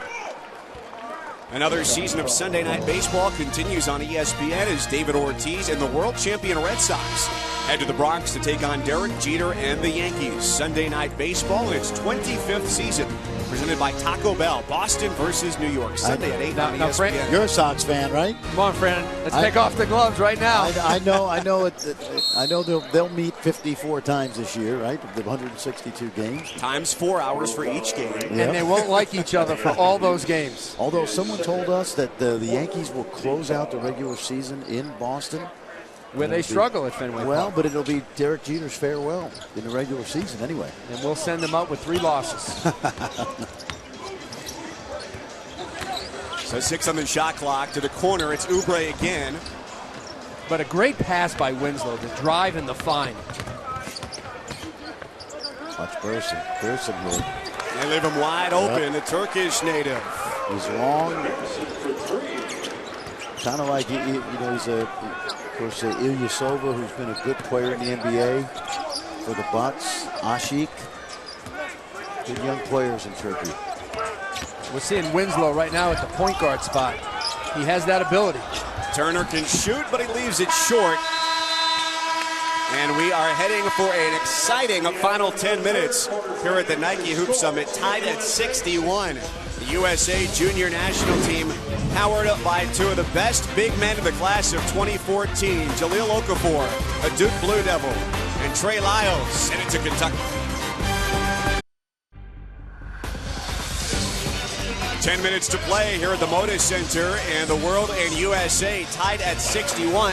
Paul Biancardi and Fran Fraschilla, by the way, are not the only celebrities here in the building tonight. We've got quite a few around the house. Well, it starts with Damon Willard, the outstanding point guard, Rookie of the Year a year ago for the Trailblazers. He signed some autographs at halftime. You know this guy, Paul, I know right? this guy real well. The new scout for the San Antonio Spurs, former ESPN analyst Dave Tellep. Looks like he's tweeting right now. And this guy, George Raveling, has had a great impact on the game of basketball at every level. Outstanding coach. Now Nike's director of international basketball. Former head coach at Washington State, Iowa, and USC. And an expert, Fran, when it comes to the big man. He was. Remember, War on the Boards was his rebounding book that he wrote many years ago. And I've talked to him several times about Okafor and Turner and Alexander and Karl Towns. This guy's George Raveling. I was lucky enough to spend last July with him in Prague. And from playing at Villanova to working for Lefty Drizel to being the first black head coach in the old Pac-8, just an incredible amount of history. Lyles driving, strength versus strength. Reed Travis. But it's Joel Berry who picks up the foul, his first. You guys know what George Raveling may be most famous for, right? He has a copy of Dr. Martin Luther King's I Have a Dream speech. He was a graduate of Villanova. He went down to listen to Dr. King and others speak about civil rights. He was invited to be a bodyguard. He didn't realize he was going to be security up on the stage. He was right near Dr. King. When Dr. King was done, this young guy said, "Hey, do you mind if I have your speech?" Gave it to him, and all these years later, it's in his possession. Running the steps of the Lincoln Memorial. Well, quite a third quarter for the World team. They went on a 21-15 tear in those 10 minutes, and now a 1-point lead. And what the U.S. team is playing for is trying to get their first win since 2011, a team that had Austin Rivers, Michael Gilchrist, and Anthony Davis as the top 3 scorers. This looks like a good energy team, Paul, for Team USA right now. But it's a non-shooting team, and the world, Fran, is playing man-to-man. This is a team I would play zone against. Yeah, this is a team that Corey Alexander told us yesterday they will use to get the game going and create some energy and havoc. Now let's see if they can do it on the defensive end. Now that was a play of Corey Alexander. Great at Virginia. Coaches AAU basketball right now for Team Takeover. It works for us at ESPN as well. Sure does. Back-to-back fouls now on Gao Shang, the shooting guard out of China. First time we've seen the young guy today. He had an outstanding tournament last year at the under-19s. He averaged about 18 a game. He is a great shooter. Well, they're asking him to come off the bench cold and get some minutes. Winslow from 15 feet. Miles Turner. Oh, good play by Lyles. Did they come up with it? He just. What a great play by Theo Pinson. That shows you his athletic ability. Travis turns and delivers. Smart play for the guy headed to Stanford. That ball was lost, Fran. Yeah, Theo Pinson saved it. Reed Travis is going to be terrific for Johnny Dawkins. He is a beast. Another big man coming, Michael Humphrey to Stanford as well. Winslow, no, tipped around. Ball was out of bounds as it was touched by both Winslow and Beerson. This whole possession for the USA team. I mean, Reed Travis inside with the finish, but before that, Miles Turner with the post move, the offensive rebound, Theo Pinson with the save. That's that energy. That's that energy. That's that energy. It's the chemistry, the cohesiveness. All these guys have USA basketball experience, and I think that's helped with the chemistry in this game. There's Miles Turner, undecided on his college decision, in pain at the end of the USA team bench. Miles has been struggling with some knee soreness. I don't know if that's exactly it. It looks like they're working on the ankle, but he did not run well this week at the practices. Nifty passing through traffic, and then Shang gives it up. And it was, after his sophomore season, a foot injury, Paul, correct, that kept Miles Turner out of AAU play. Yes, that was a broken ankle at that time. Reed Travis gave up first. Shang, watch out now. It's hard to come off the bench like that. Fran, we've got 2 North Carolina guys on this energy team. Roy Williams has to be happy about that. And he has one of the best perimeter players in the country coming, in Justin Jackson. And I think next year, as I said, there's that double team. I think next year Marcus Page is going to be one of the best, if not the best, point guard in college basketball. With a travel there by Jokic. Traveling USA ball. Looks like they're working on the back or the front of that right foot. Can't see it in the picture, but. Well, which one is it? Is it back or front? Well, it's below the knee, I can tell you that. It could be the side. So Miles Turner's going to head back to the locker room, and you got a lot of eyes on him here today from around the country, but his parents, David and Mary, and his high school coach, Mark Valines, from Euless Trinity High School out here this week. Reaching called on Okafor, and that's his second. When this guy, Jahlil Okafor, the nation's #1 senior, when he goes to post up, he does a great job of making and maintaining contact on his defender. Yeah, and he just holds it, Fran, with his hips. He made Trey Lyles disappear on that last play. And that's what you want to do as a good post-up guy. Not use your hands, but use your derriere and your hips. Well, he's got great feet and hands now. Let's take a look. This is exactly what Paul was talking about. Watch the way he makes, and then he maintains that contact. Lyles cannot get around him. And so that foul was on Lyles, not Okafor. Lyles his second, and then Jokic picks up his second as well. Send it in, big fella. And that was Capella gambling on the steal, much like Lyles did earlier. Watch this. This is agility right here and a little bit of hostility thrown in. He's going to flash. Watch Capella. He's going to miss the steal, and that opens it up for Okafor to go right to the rim. A lot of guys, a lot of people that followed the game a while compare this young guy to a Tim Duncan at times, maybe an Andre Drummond with more skill at the same stage. But, Paul, what I love best about him is his great feet and great hands. Reminds me of a Jared Sullinger type as well. Back to the basket and a rebounder. One of the knocks on Okafor, sometimes people don't think he plays hard enough. He has to show that intensity more. I'll tell you what, an hour before the game, he had a mean look on his face. This guy was focused for this game. He said to me, we've lost too many times in this game. I have to help make this team win. Well, that's a great point, Mike, because this team, they had a conference call a few weeks ago just to make sure everybody was on the same page as far as how important winning this game is. Barry had the takeaway and the rejection by Beerson. So the ball stays with the USA Junior National Team in a 4-point lead. Travis to the bench and Okafor under the basket. Joel Berry, 3-time Mr. Basketball in Florida and a 3-time Gatorade State Player of the Year. This guy's a winner and a leader headed to North Carolina. That's the big guy again. Capella guarding him has 4 fouls. Okafor is short, Winslow the rebound, second try. Capella got his hand on it, but too late. Justice Winslow is going to be terrific at Duke because he can do so many things that create energy for your basketball team. World team battling some foul trouble in the post. U.S. team keeps feeding down low. 6-point edge for USA. Direct correlation between the Nike Hoop Summit and the NBA. The last 4 #1 picks have come from this game. And how about this? Right now, over 60 USA alumni in this game currently on NBA rosters. You see the names, the Derrick Roses, the Kevin Loves, go back to Durant. Last year, Jabari Parker was outstanding this game in the loss. So it's a great jumping off point, Paul. What I love about it, too, is it gets the USA kids ready for international play, and it also brings the world closer. We've seen so many outstanding players on both teams.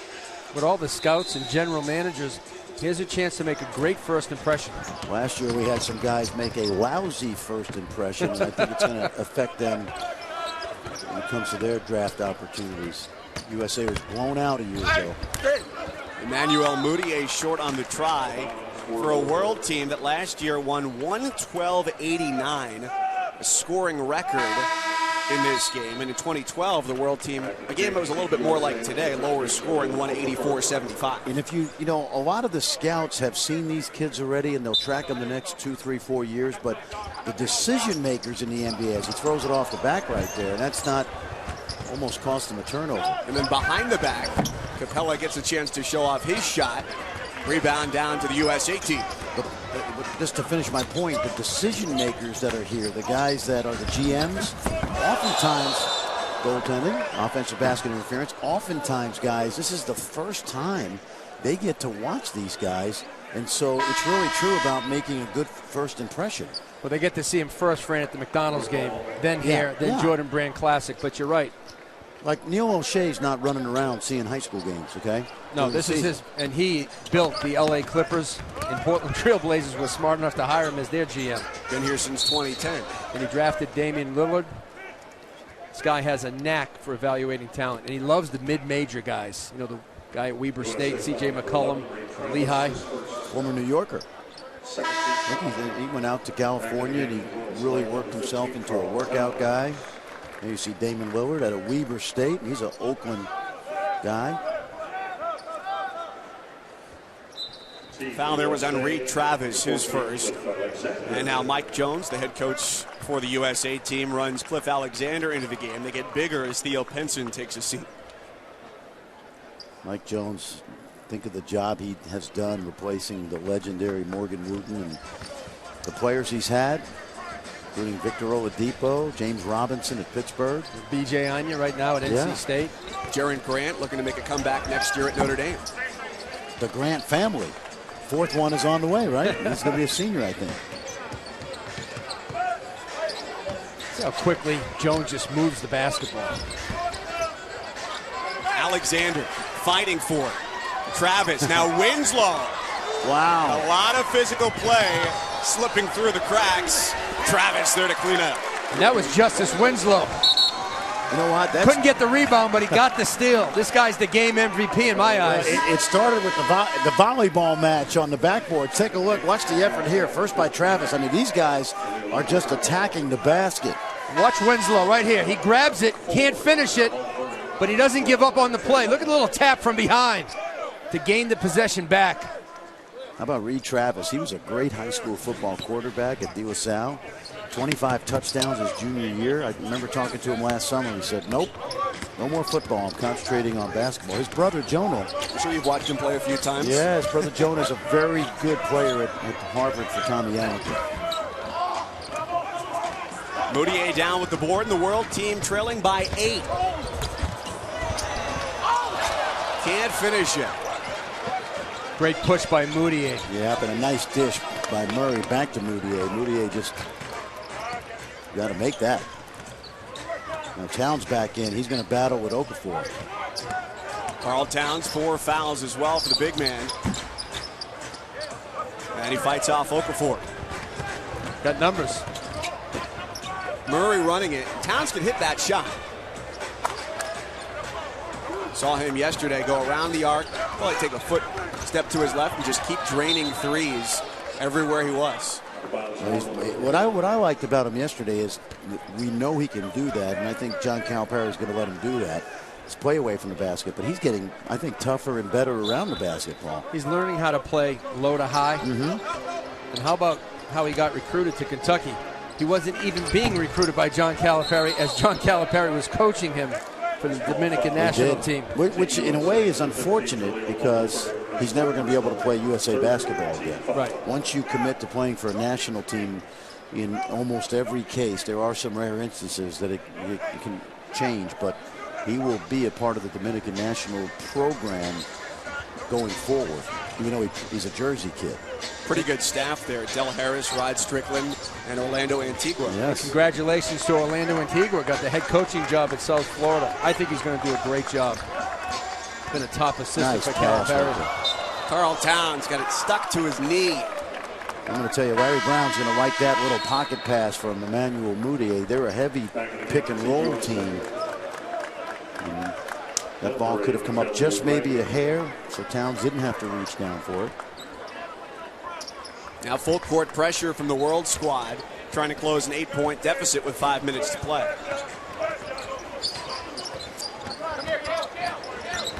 Stanley Johnson, shades of his high school playing days, running the point guard spot. Well, that's over and back. Did bounce on the strike. Moutier goes right past Jones for the swift layup. Now, right now, the world team's got to speed this game up a little bit. But we got that 24-second shot clock, Paul, so they're going to get the ball back quickly as long as they play good defense. Okafor had his hand on it. Murray lets it go, and it stays with USA. You can tell Lyles understands the international game because he knocks that ball off the rim to the corner so that USA can't recover it. At worst, it's just take it out of bounds. I'd like to see the world team, Fran, go back to the zone because man-to-man, USA is going to chop them up inside the paint, and if they don't inside the paint, they're going to do it on the glass. And that may be why Jokic, look at this, Jokic and Okafor battling again. You know what? I like the toughness of Okafor. And as long as they stay man-to-man, the world team, Okafor is going to demand, and I mean demand, the basketball. Jokic's third foul. He's 6'9", 210. Okafor listed at 6'10", 260. The only guy on the world team that can cover Okafor one-on-one is Karl Towns, and he's in foul trouble. So if they're going to stay man, they have to run the double at him. If not, play zone. There's plenty of time left in the game to slide back into a zone for a few possessions. Fran, you mentioned earlier Okafor is a player on this floor right now. You could stick him in 10 or 15 minutes into an NBA game. I believe you could. Looking ahead to next year when he's in the ACC, what do you feel like his level of dominance will be as a post player? Well, I think he's clearly going to be one of the 5 or so best players in the country. I mean, there's a very good chance he'll be a first-team All-American if everything holds true to form. And Paul made a great point. I don't think a college team can guard him one-on-one, so he's going to see an awful lot of double and triple coverage in some zone. And I think that Coach K will get him ready for those defensive schemes that he'll see quite a. And he's seen that a lot already, Paul, right? Yes. Throughout his career. And Duke has the perimeter with Quinn Cook, Matt Jones, Grayson Allen, and Suleiman to take the pressure off him inside. He travels. Well, it's not quite often that big men look to get assists on their stat sheet, but he might have to find some shooters next year. NBA Sunday features an East versus West showdown as 2 of the top teams in the league go at it. 1 Eastern, Kevin Durant and the Thunder, Paul George and the Pacers. NBA Countdown presented by Speed Stick Gear gets going 12:30 Eastern on ABC. Pacers in major free fall right now. Nice drive. Moutier with the and one. That's he rejected the screen right here, and you got to make him use the screen and bring him to help. But once he rejected, who's guarding him? Stanley Johnson. See how Stanley turned his head? And it was too late by the time Alexander came over. Moutier, quick, strong, and fast. Johnson was looking for the screen, and Kelly Oubre winds up with his 4th foul. Good job by Jokic on the glass. You talk about top 5 guys in the college game next year. Moutier maybe top 10. I mean, he's going to change the program at SMU. I mean, Larry Brown has taken them to the top. I think Moutier, Fran, can really take them to the next level. I think SMU is a top 15 team a year from now. It's all about how his spirit's going to be. Is he going to have a teachable spirit, or is he going to reject what Larry Brown's going to say when times get bad? Yeah, I think he's going to be fine. You know, we've covered him. You certainly got to know him. He's a great kid. Yeah, I think he's going to be absolutely fine, and he is exactly Larry Brown. And you know, you need to be the best you can be. You need to be tough coached. I don't care if it's Bill Self, Tom Izzo, Larry Brown, John Calipari. Even great players need to be tough coached to get the most out of them. And I think the kid understands going there. He's going to be tough coached. USA working through 2-1-2 full court pressure. There's that zone, Paul. They were listening to you. 6 seconds for Tyus Jones, and number 6 in the white drops it in. Credit USA. They don't just settle for a contested 3. Jones gets into the teeth of the defense. 73-67, a 6-point edge for the USA team. How about Okafor and Moutier? That was good defense. Well, they've done that all night. They've switched on to him, and his footwork is terrific. Look at this. 1 versus a 5. Okafor, give him a stop there. Yeah, and a great challenge by Stanley Johnson at the end, too. Wow. Alexander, no. Okafor, yes. Great job by Okafor converting from playing defense on Moutier to getting an offensive tip in. Perhaps better for the basket that Alexander didn't come down with that one. Hey, just keep in mind, guys, how important this win is potentially for Team USA. Lyles right to the bucket, back to within 6. That's right. Lyles team has won the last 2. Lyles can really hurt you from the outside with the shot, the drive. Fran, I think he's got a great low post game. We haven't seen it here tonight. Yeah. And against the set defense, Lyles can score.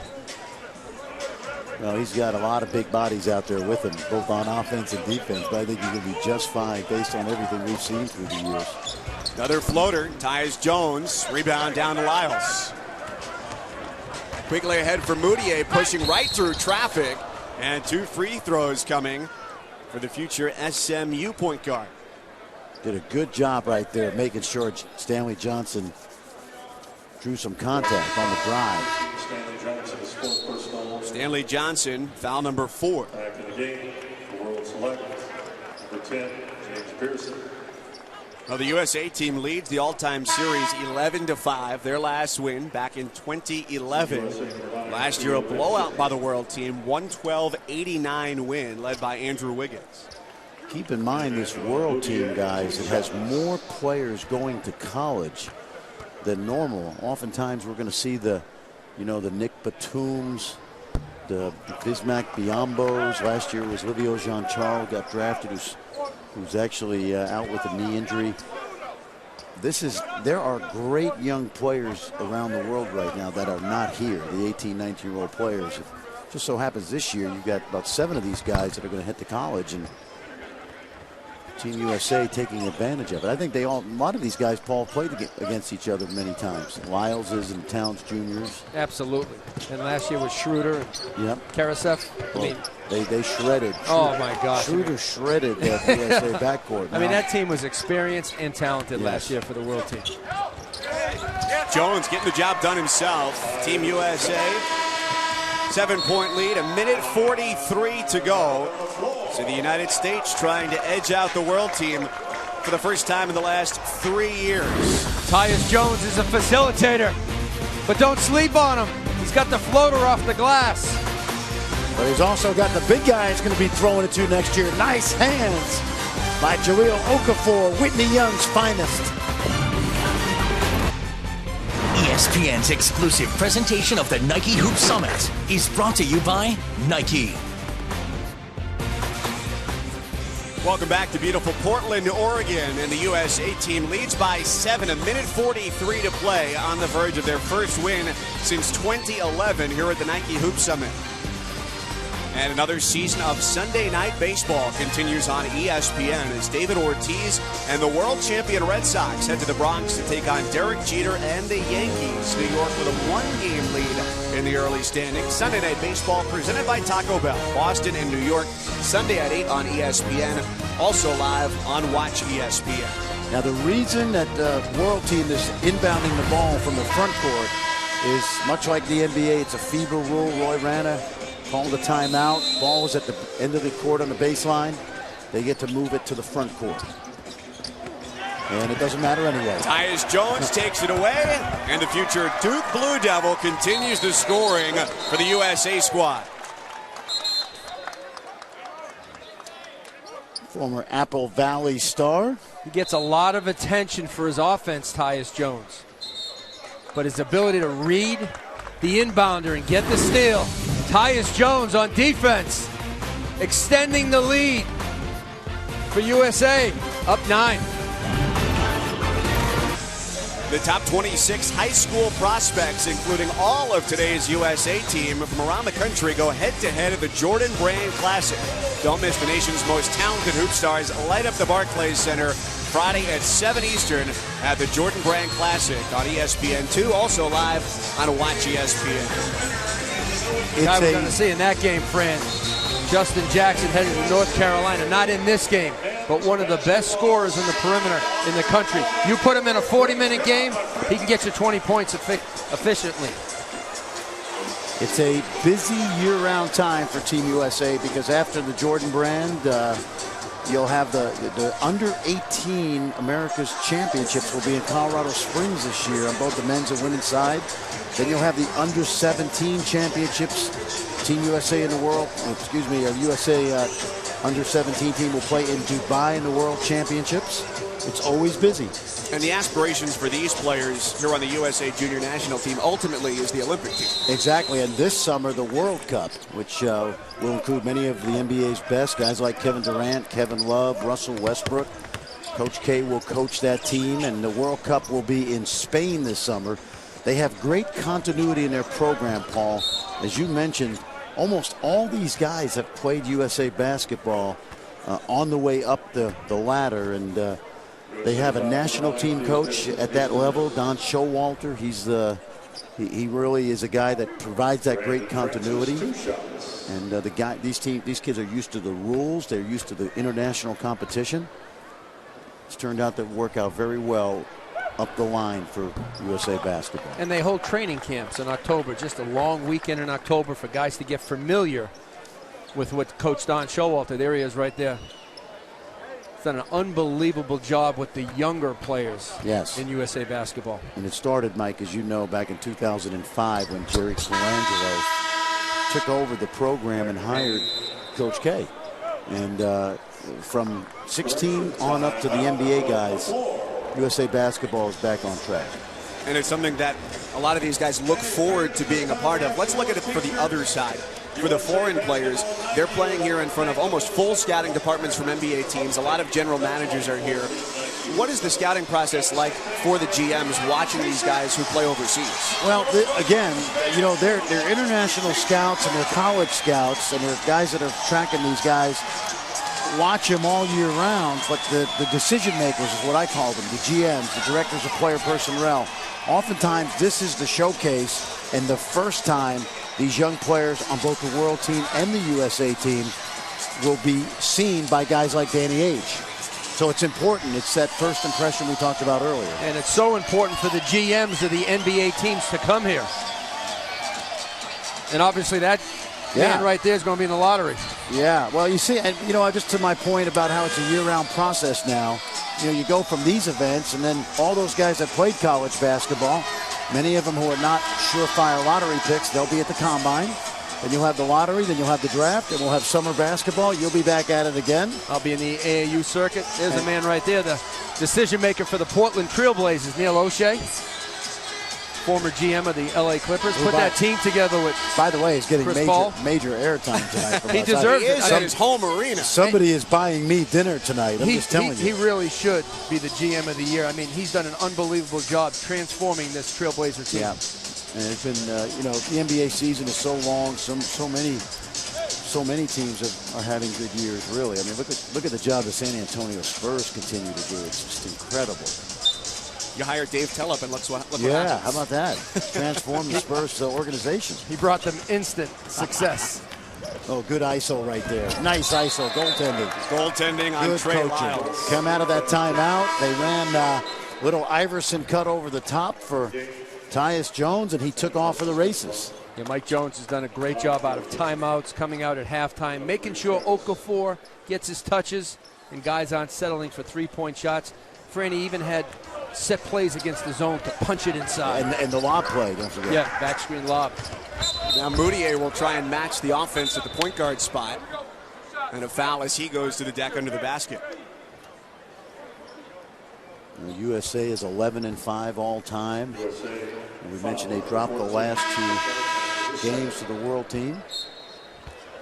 Foul goes against Cliff Alexander for the USA team. Travis, Pinson, along with Winslow, all go to the bench. I thought Mike Brown today, Paul, did a really good job of using that bench. He had an energy team. He had a team with size. He got a lot of mileage out of a ton of guys. And if they go on to win this, which it looks like they will, they did it really, Fran, without a shooter. James Blackman, their only legitimate three-point shooter. Kelly Oubre took the most threes today, probably for either side. He'll be a little more judicious at Kansas for Bill Self. So the USA team 81, world team 72. Here's a look at the 2014 top 10 in the ESPN 100. This game loaded with talent, 10 of the top 11 here. Who does these rankings? Who does these rankings? The guy to your right and a great staff of Reggie Rankin, John Stovall, Adam Finkelstein, and a guy on the West Coast out here, Joel Francisco. Yes. When you look at that top 10, there's obviously some guys that are going to really help the college game. Okafor, I think, being the prize for the NBA in future time. But when it comes to the college game's going to be strong next year with that talent, friend. You know what I love about that list, and you and I have talked about this. For that list, it's a really good list. Those guys will be good players. Then you'll have guys that come out of nowhere, guys that maybe were hurt in the summer, guys like Marcus Foster at Kansas State, Isaiah Taylor at Texas. So many guys who aren't in the top 10 are going to have monster breakout years as freshmen. That's fun, too. Just like Tyler Ennis this year. Who would have expected Tyler Ennis to have the season that he did? Watch out for a guy by the name of D'Angelo Russell, headed to Ohio State. Mike, I know you like his game. Great lefty shooter at Montverde Academy down in Florida. Led them to a title at the Dick's Sporting Goods High School National Tournament in New York City last week. Paul, we saw one player on that top 10 that we don't see here today, and it was the number 8 player in the country out of Texas, Justin Jackson. What can you tell us about his game as he goes to North Carolina?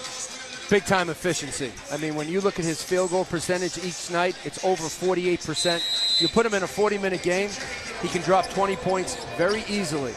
Got a great mid-range game. In fact, the best mid-range game of all the guards, Fran, and even the small forwards. And that's the value of this class. The guards and the small forwards, the big men are the prize of the class. With Okafor, Turner, Towns. Oh, boy. That was a sweet move right there by Tyus Jones. You know, he's so understated. He's not, he doesn't look blazing fast. You know, he's always under control, so he actually looks a little slower than he really is because he is so under control. Because he knows when to go and when not to go. A great sign of a point guard, and that's something I think Emmanuel Mudiay has to learn. Yes. When to attack, when to pull it out, when to run your team. Tyus Jones in some ways is similar to Tyler Ennis, I think, in that regard. You know, he kind of knows how to change speeds. He reminds me a little bit of DJ Augustine. He played at Texas for Rick Barnes. He's got the little floater in the lane. You can't leave Tyus Jones alone. He can drop 20 on you. Stay tuned. Coming up next, it's the NHRA National Qualifying from Concord, North Carolina, right after this game is over. And it looks like right now the USA team will have its first win since 2011. And a good substitution here by Mike Jones because James Blackman's in the game. They get him the ball right away, and he gets fouled. This was a tough game for James Blackman in the sense that they really weren't running anything for him. He got loose on that pretty 3 he hit. And watching him in practice the last couple days, this is what I envision for him. But as I said earlier, I think he's going to have a tremendous impact on an Indiana team that can really utilize his scoring. A hometown of Fort Wayne, Indiana, where he played his first 3 years of high school hoops at Bishop Lewis High School, and then followed his dad, James Blackman Sr., to Marion High School for his senior year. He was a giant. He was a Marion giant. And he broke his dad's single-game scoring record in his first game. But he just missed 2 free throws, and that's why he's in the game right now. Lyles, and he draws a foul, moving down the lane, and the clock stops at 36.7. I'm not quite sure why Okafor fouled on that possession. He just reached in. No need to foul, just challenged the shot straight up. Back in the game for USA. Now Lyles with 2 opportunities to cut into the lead, set up a little pressure, maybe get a steal. See, Okafor just reaches in. He's got to learn to keep his hands just straight up and let the offensive player score over him. Lyles, despite being from Canada, high school hoops in Indianapolis, and sees plenty of these USA team guys throughout the course of the summer playing in the EYBL with Spiece Indy Heat. This is a guy that was a part of a major recruiting battle between the Louisville Cardinals and the Kentucky Wildcats. A one-time commit, though, to Indiana. Yes. And then he decommitted, opened it back up. Foul again. Well, Louisville is looking pretty good. They've got a 6-man class headed by a guy who comes from this region. Shaquan Aaron. Rainier Beach High School in Seattle. Big-time 6'6", small forward, can create his own shot. Really live, bouncy body. You know, it started with Terrence Williams at Louisville, and then it continued with Peyton Siva in the 206, as we say. This guy at the line, Stanley Johnson, he's going to be special next year at Arizona. The versatility, the college-ready body, great effort, and a high basketball IQ. That's also the 4.25 around there, right? Is that Tacoma? We're talking the city now. Okay? We're talking Seattle. You're going to Renton, you're going to Newcastle, yeah. 15 seconds, Mudiay. Lyles there, right against Okafor. And it's out of bounds, back to the USA team with 9.9. Great rebound by Lyles. It was. And then it was good defense by Okafor that time to go straight up and not to commit the foul. Good example of what I talked about. Lyles is a below-the-rim guy, but he's an effort guy as well. Good effort right there. So victory is back in the hands of the USA Junior National Team, an 84-73 win. And the USA team wins it for the first time since 2011. For Paul Biancardi, Fran Fraschilla, Mike Cousins, Coming up next, the NHRA National qualifying from Concord, North Carolina, and we say good night from Portland, Oregon.